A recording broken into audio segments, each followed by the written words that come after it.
Have you ever heard the phrase, men are from Mars and women are from Venus? What about girls go to college to get more knowledge, boys go to Jupiter to get more stupider?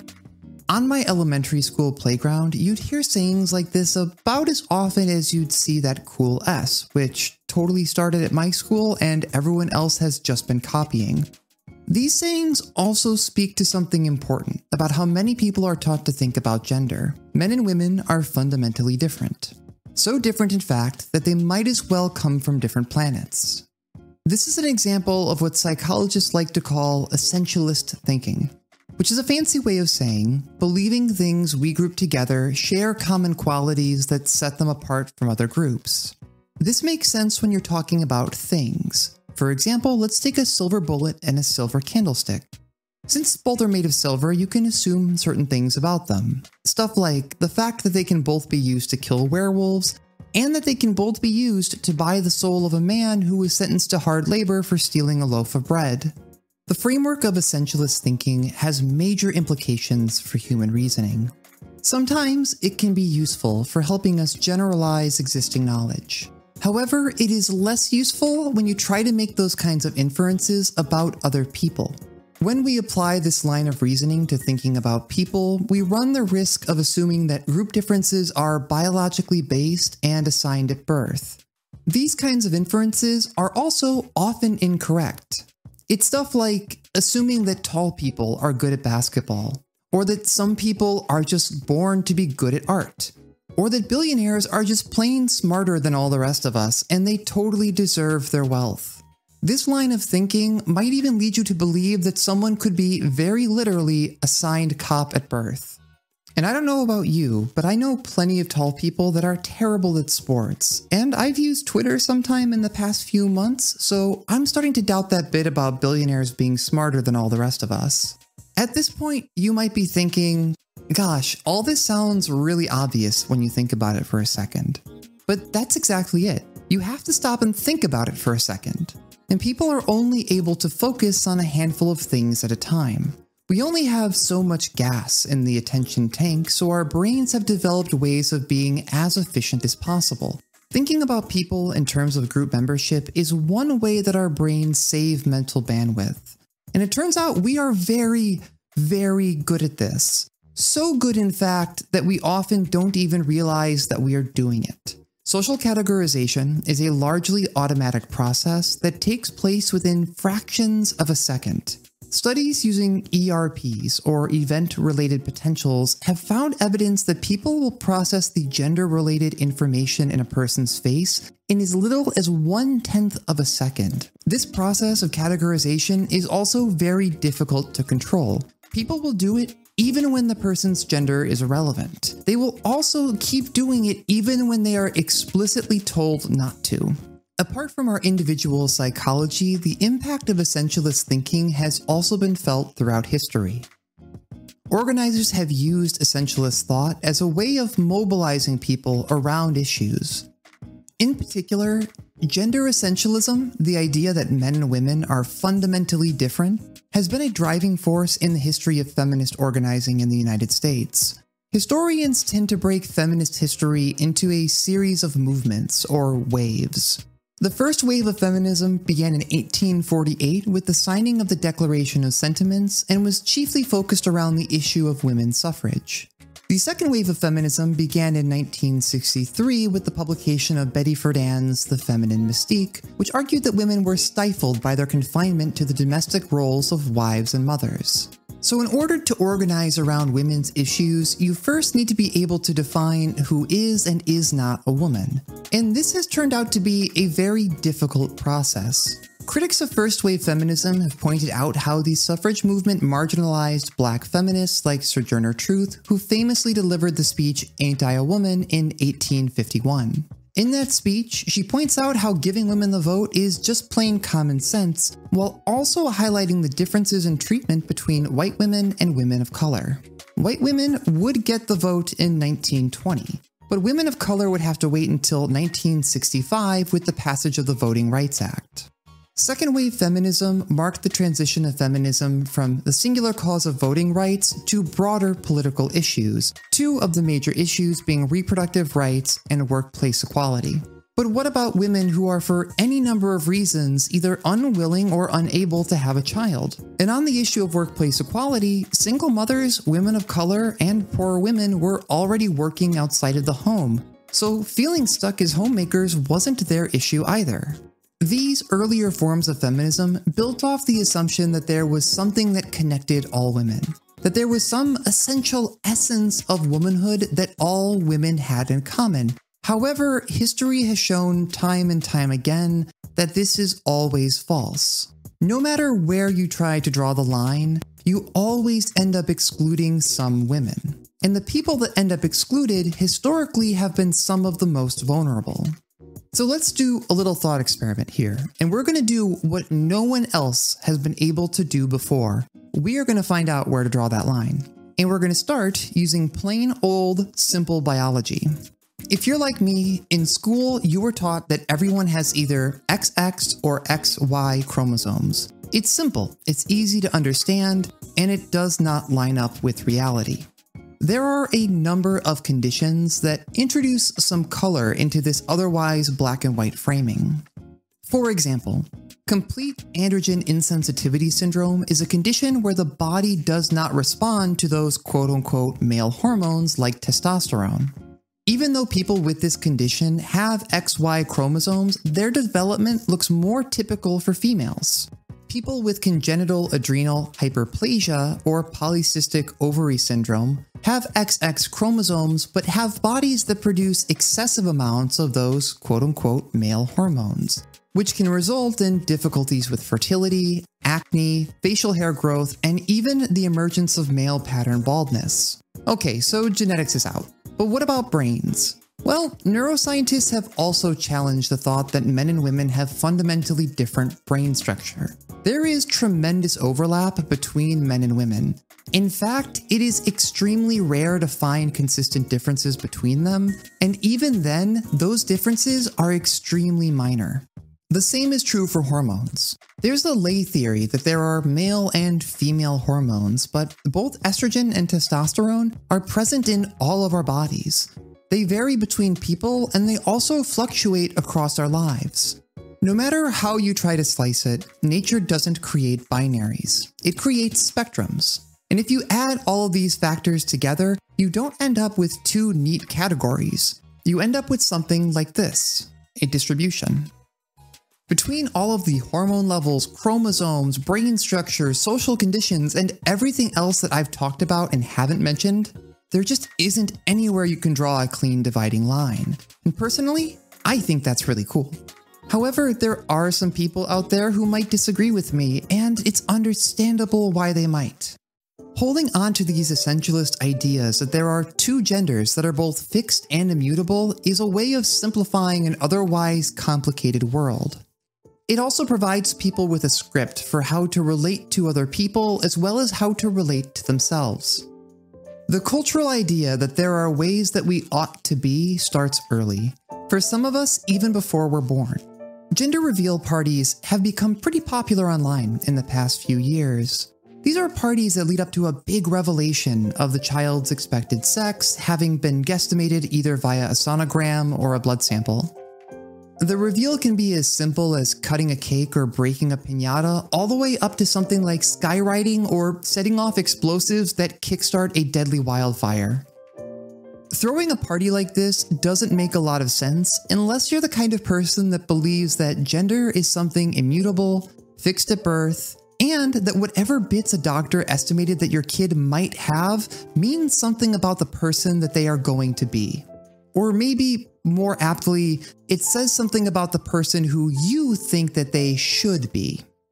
In a 2021 survey of 217 parents, researchers found that the parents that engaged with gender reveal parties unsurprisingly tended to believe that things like gender equality were rooted in something biological. They also expressed more support for quote-unquote traditional gender roles, as well as being more homophobic and transphobic.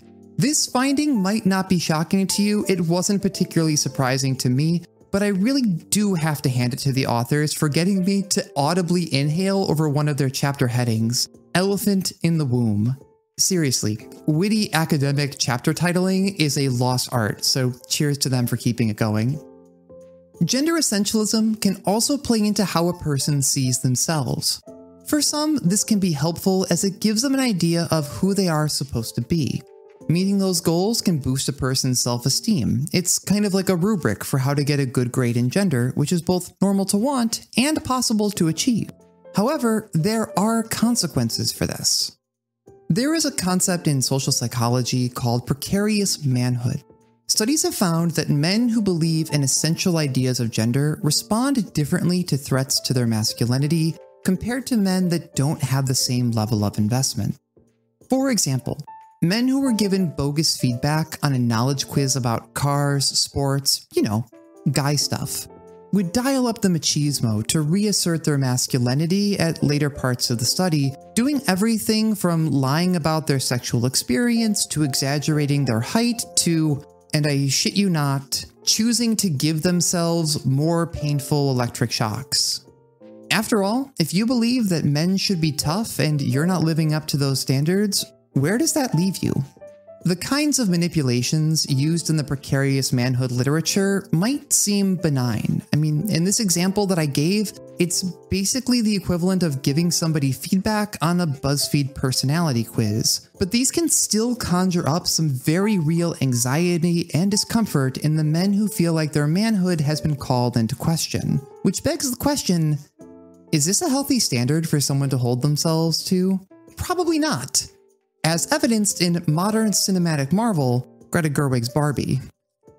On the very extreme end of the essentialist mindset, you will find the transvestigators. If you don't know what that means, I envy you. Transvestigators ascribe to a conspiracy theory that everyone is secretly trans, and they can base this on things like a person's relative height and facial features to, I shit you not, the relative length of a person's ring and index finger. Really, transvestigators are never short for clues that anyone and everyone around them is actually secretly trans. After all, everyone, absolutely everyone, has something about them that isn't perfectly masculine or feminine. You would think that would get these people to loosen their grip on these tightly held beliefs about gender, but tragically, it is easier for them to accept a conspiracy theory than to do that. Look, even though these folks almost certainly wish ill on me, I can't help but feel a little bit sad for them. If you're the kind of person that can look at a picture of Taylor Swift and convince yourself that she is actually a man, I can't imagine what you see when you look in the mirror. So, to recap all of this, there just is not a clear and distinct line between two and only two genders. Whether it's chromosomes, brain structure, hormone levels, or the relative length of a person's fingers, the truth is far more complicated. So we have a reality that is beautiful and full of nuance, but if you're anything like me living in North America, you've been taught to filter the world into two boxes, men and women. And this imposed division creates a tension between how many people experience themselves and how they've been taught to think about the world. That same tension is reflected throughout the collective work of manga artist Shuzo Oshimi. He's a creator that I've spoken about in the past on this channel, and I'm sure one that I will be bringing up again. He has a gift for taking the kinds of formative experiences that many of us go through but try to forget about, and shining a light on them. Taking the kinds of intrusive thoughts about the embarrassing thing that you said in middle school and working them up into evocative and relatable works of fiction. Despite having won both awards and critical acclaim, his work still manages to feel personal, which might not be all that surprising when you learn that he pulls inspiration from the events of his own life. For example, in his arguably most famous work, The Flowers of Evil, the setting of the story is the same town that he grew up in. He even went back to take reference photos for the backgrounds used throughout the work. For him, being able to relate the story to some of the questions and problems that he's navigating in his own life is one of the most important parts of the creative process. He's likened his writing to oversharing at a drinking party after having downed a few. Quote, "I project whatever it is that is troubling me and have the character probe into it. If I do that, they always arrive somewhere, and then I suppose it becomes easier for me." End quote. His connection to his work makes Oshimi a character in his own stories. Even if he's not directly named, his influence is still felt, and forms a developing thread of self-evaluation connecting his various works. Oshimi also tends to forgo inner monologues for his characters, and because of that, everyone that I've spoken to about his work has come away with some different perspective. It's kind of like looking at an inkblot test. As a reader, it's hard not to fill in these gaps with your own lived experiences, and so as much as these stories are personal to the author, they can end up feeling just as personal to the readers. So throughout the rest of this video, I'm going to be using my own takes, hot as they may be. If you have a different read on any of this, let me know in a comment. I love hearing what other people take away from some of the stuff that I'm talking about. Honestly, it's my favorite part of making stuff for YouTube. And before we get into it, I'm also going to put out a spoiler warning for Oshimi's works The Flowers of Evil, Inside Mari, Waltz, Welcome Back Alice, as well as Tomoko Yamashita's White Notepad. The topics of sex, sexuality, and gender identity are threaded throughout all of Oshimi's works with varying levels of focus. The previously mentioned Flowers of Evil is a coming-of-age story focusing on 3 adolescents growing up in a declining provincial city. The main drama extends from the setting as the characters grapple with their anxieties around feeling stuck in the city and are struggling with their respective transitions into adulthood. However, the story still has quite a bit to say about the dynamics of masculinity and femininity. The protagonist of the story, Takao Kasuga, is an introvert that feels disconnected from the rest of the students in his class. He lives through books and has a particular fixation on Charles Baudelaire and his poetry collection Les Feux de Mal, hence the namesake of the story. He even has a portrait of Baudelaire in his room, which he sometimes consults for advice. When I was around this age, I also walked around with a copy of a book, but in my case, it was Zen in the Art of Motorcycle Maintenance. Like Kasuga, I thought that reading this book made me special and unique. But as an adult, I'm comfortable admitting that I don't remember anything that I read in it. In fact, it almost completely went over my head as a kid, so I am painfully aware of how fake this persona is. I mean, really, if he knew anything about Charles Baudelaire, he probably wouldn't be asking him for advice. Despite his veneer of maturity, Kasuga is still an adolescent boy, and he impulsively steals the gym clothes of one of his classmates. A girl that he calls his muse and his angel, Nanako Saiki. He believes that he's alone in the classroom, but unbeknownst to him, the weird girl of the class, Sawa Nakamura, sees him steal the gym clothes and threatens to expose him unless he agrees to do as she says. What unfolds from there is a series of escalating dares in the pursuit of reaching what Nakamura calls the other side. One of the defining trends among Oshimi's protagonists is their respective lack of masculinity, and Kasuga is no exception. He's bookish, sensitive, and easily bossed around. Even though Nakamura regularly emasculates him, he still keeps up with the terms of their contract. Even though he does eventually muster up the courage to ask Saiki to be his girlfriend, he doesn't just ask her out.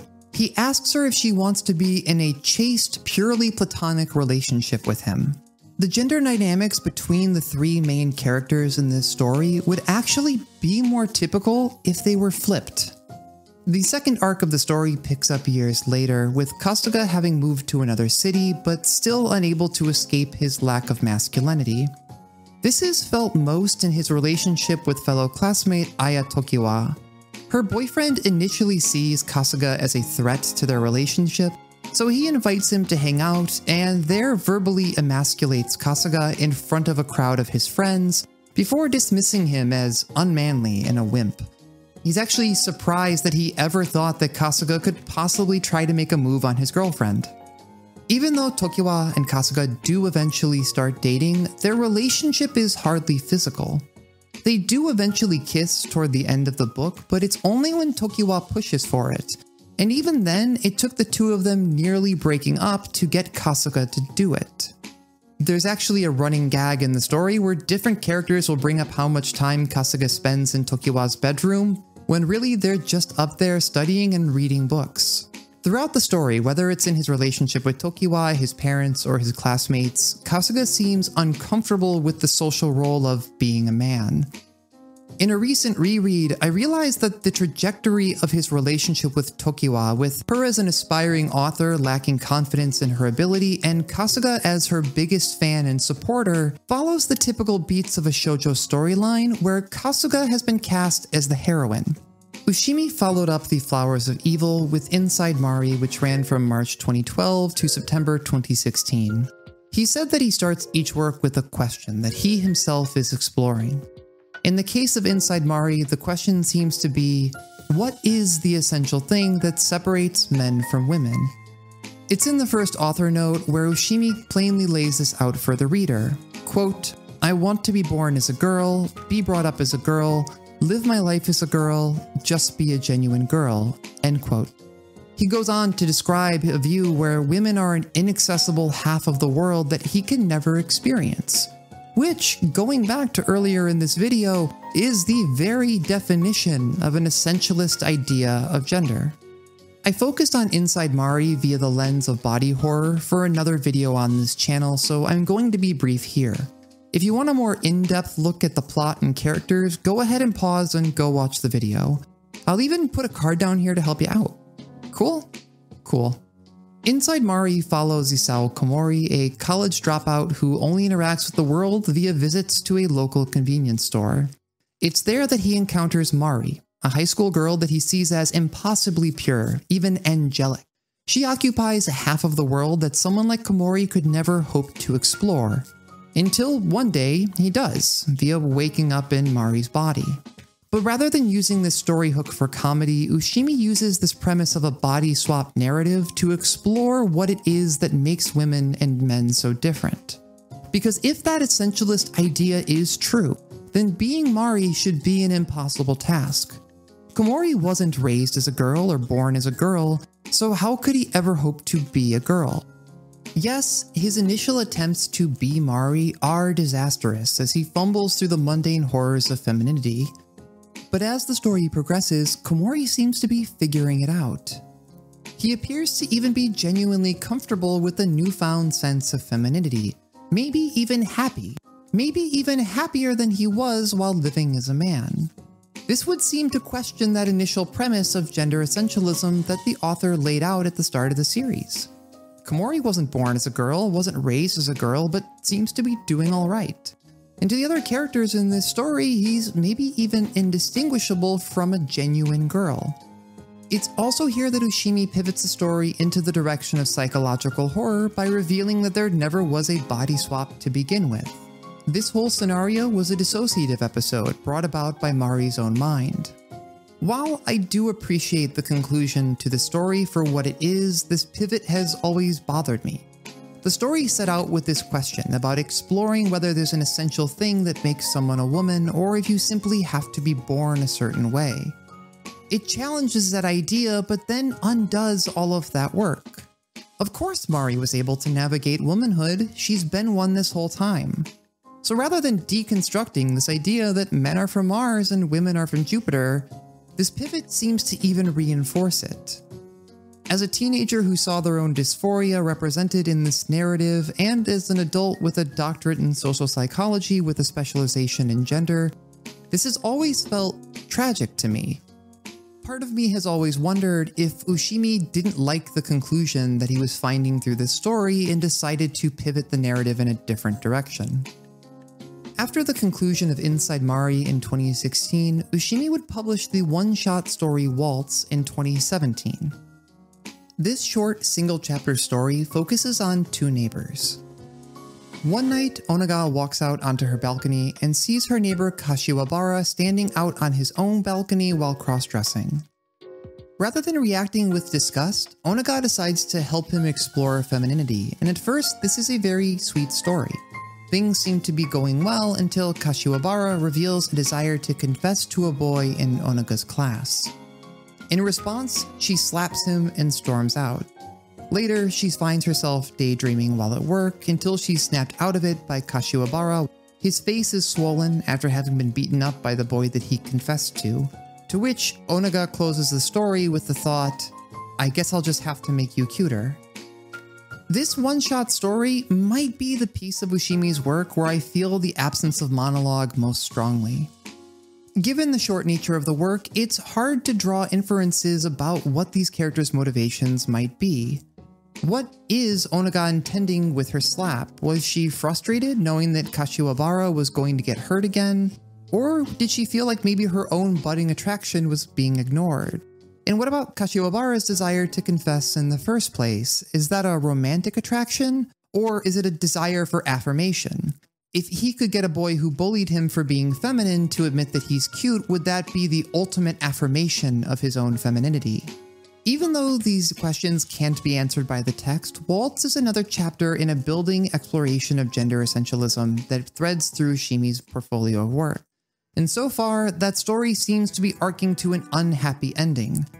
We are all trapped in the constraints of a essentialized gender, and those that either can't comfortably fit within it or try to push those boundaries are punished. The recently completed Welcome Back Alice serves as a concluding chapter to the story.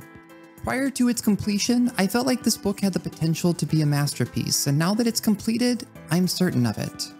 Like in his other major works, Oshimi began work on Welcome Back Alice with a central question in mind. He lays this out plainly in the episode of the interview series Urasawa Naoki no Manben Nihou, focusing on his work. I sometimes say it's very painful to be a man. I have that feeling it would be nice if I could become a girl, wholly from the inside. I had a strong desire for that, but now I've started to think, is that really the case? Maybe it's further than that, like wanting to quit being a man. The "it has to be this way" that subconsciously exists inside of you, or the "you have to endure it because you're a boy." Things like "do it like this." It felt like these orders were coming from inside of me. I felt like I want to find out what that is. In society, men that don't fit the mold are mocked as unmanly, and can even internalize the idea that they have failed as men. Oshimi acknowledges his prior desire to be a woman that informed inside Mari, but has moved beyond it. Wanting to be a woman was an idealized escape from the reality of being a man that didn't account for the realities of being a woman. The purpose of this work is then for Oshimi to use art to confront and work through his own internalized ideas of what it means to be a man. Welcome Back Alice revolves around 3 childhood friends: Mitani Yui, Kamekawa Yohei, or Yo, and Muroda Kei. In middle school, a love triangle formed between these 3, Yo having a crush on Yui, who in turn had a crush on Kei. However, Kei moved away, leaving their feelings in arrested development until rejoining their class 3 years later. In the present, Kei is unrecognizable and reintroduces themselves to the class as having relinquished being a man. I'm going to use they/them pronouns to refer to Kei from here on, as they switch between masculine and feminine pronouns for themselves at various points in the narrative. Kei is like a Cheshire cat of gender, whose return upends the dynamic between the 3 main characters. While the other students are enamored with Kei, and the boys in the class actually hold a council in the bathroom to decide whether or not it's gay to have a crush on them, Yui finds herself mourning the handsome boy that she used to know, and seems to be struggling both with a lingering insecurity stemming from Kei's earlier rejection, as well as a new insecurity that Kei may in fact be more feminine than she is. Yo, on the other hand, appears uncomfortable, quote-unquote, as a man, with his own budding attraction to Kei. He also finds himself questioning his own ideas about gender, sex, and sexuality. With Kei's help, Yo and Yui do eventually start dating, but Yo is rejected when he tries to push for a more physical relationship. He says quite flatly that he wants to move forward as a man, to which Yui tells him that he's just like all the other boys. To Yo, being with Yui is at least in part a means of affirming his own manhood. Getting together with her is a milestone. It is a box to check on a cultural script that he's been handed. And while Yui does eventually take Yo back and does agree to have sex with him, Yo is unable to achieve an erection, leaving them both spiraling for failing to live up to what they've been told they should be. Their relationship continues to crumble into a disastrous codependence as Yui begins to exploit Yo's desire as a means of affirming her own value as a woman. Meanwhile, Yo is pulled apart by his own libidinal impulses. Even though he's succeeding at what he set out to do, being a man is destroying him as a person. As Schopenhauer has said, directly after copulation, the devil's laughter is heard. Meanwhile, Kei's reintroduction has also made an impact on Ren Ano, another student and an artist. While the other students typically react to Kei with polite confusion, the idea of being neither a man or a woman names something in her that she has been unable to express. Ren asks Kei to model for a portrait, to which they do eventually agree, but surprise her when they suggest modeling in the nude. Upon seeing Kei's body, Ren confesses that she sees her own body as uncomfortably masculine. In response, Kei encourages her to strip as well and shares that they find her body beautiful. They also go so far as to disclose that they struggle to love their own body, seeing themselves as stuck in an in-between space and unable to physically separate themselves from manhood. In the author's notes at the end of each volume, Oshimi expands on the themes explored through the work. It's there that he likens his own relationship with gender to being adrift at sea, having boarded the wrong boat. Somewhere out there, there's another boat called femininity that promises some escape, but the only way to move forward is to use the tools that he's been handed. Moving forward requires damaging his own connection to his own internal sense of femininity, which he visualizes as a woman inside of him in pain. Paraphrasing across those author notes, I want to get out of manhood, out of the boat, out of this reality. But I don't know if that's possible. I'm looking for the other side, the place where boundaries disappear. I had a fantasy that if I became a woman, I would be able to understand how to reach this other side. The desire to step down from being a man was a desire to remake the framework of my psyche, my understanding of manhood itself. Why do I have this mental framework and how can it be broken? That is what I've been thinking about while drawing this manga. I myself created this boundary. It's an illusion. The other side is right here, right now. All I have to do is erase the borderline. The finale of the story shows Yo and Kei embracing in an abstract nova of joy and warmth.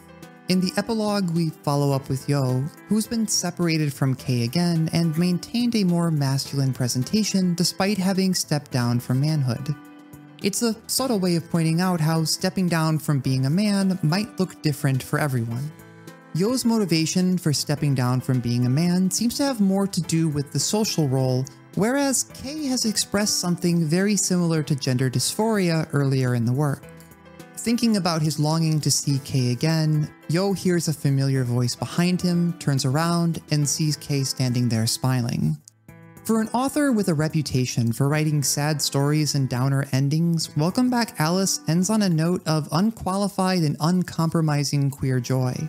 If you were to go looking now, though, you'd find that Welcome Back Alice had a mixed response early in its publication run. Some readers felt that it didn't go far enough by not explicitly defining Kei as transgender or non-binary. And I can empathize.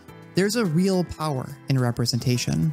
Having the benefit of reading the completed story, one of the strengths of the work is partially due to its lack of labels for the characters. While the work is a reflection of the author's intensely personal struggle, the lack of labels for the characters makes it easier for anyone to find something to take away from the story, whether it's comfort about body image, sexuality, or social roles. These issues aren't just men's issues or women's issues. They're human issues that impact all of us irrespective of how we identify. Welcome Back Alice is a messy, complicated, and beautiful story because the process of understanding ourselves is exactly that. It's also important to keep in mind that neither the author or the work are claiming to be giving a transgender perspective, which separates Welcome Back Alice from other works like Takako Shimura's Wandering Sun. As far as I can tell at the time of writing this, Oshimi identifies as a straight cis man. This is a hot take alert. Queer writers don't have a monopoly on insights about gender.